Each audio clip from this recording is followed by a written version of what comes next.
Hey Hillside. Well, today I wanted to share with you a little message from Esther. And this comes from Esther chapter 4. Now, this is when Mordecai, Esther's cousin, has learned of the plan, Haman's plan to get rid of the Jews, to have the Jews killed.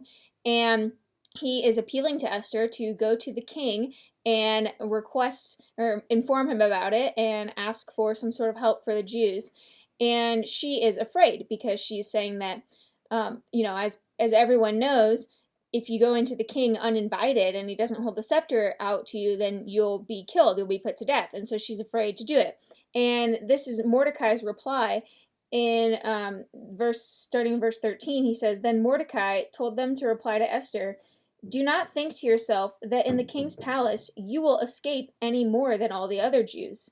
For if you keep silent at this time, relief and deliverance will rise for the Jews from another place, but you and your father's house will perish. And who knows whether you have not come to the kingdom for such a time as this?'"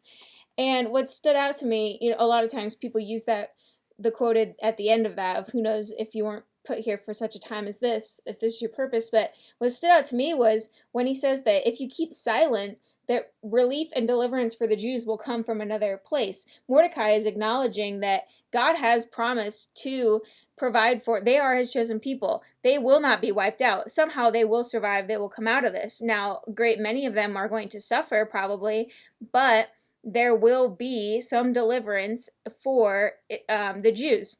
And he's saying you can be an instrument for that. However, if you choose not to, God is going to bring about his will by another route.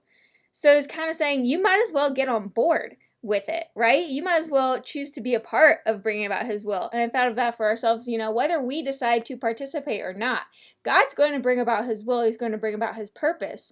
Now the question is, do we want to get on board or not? And I say much rather be a part of it and be a tool and receive just the joy of being used and seeing people come to God and come to salvation, but also the blessings that will come with that of being on board and a part of God's plan, versus the potential, he's saying if you don't get on board, your house and your father's house will perish.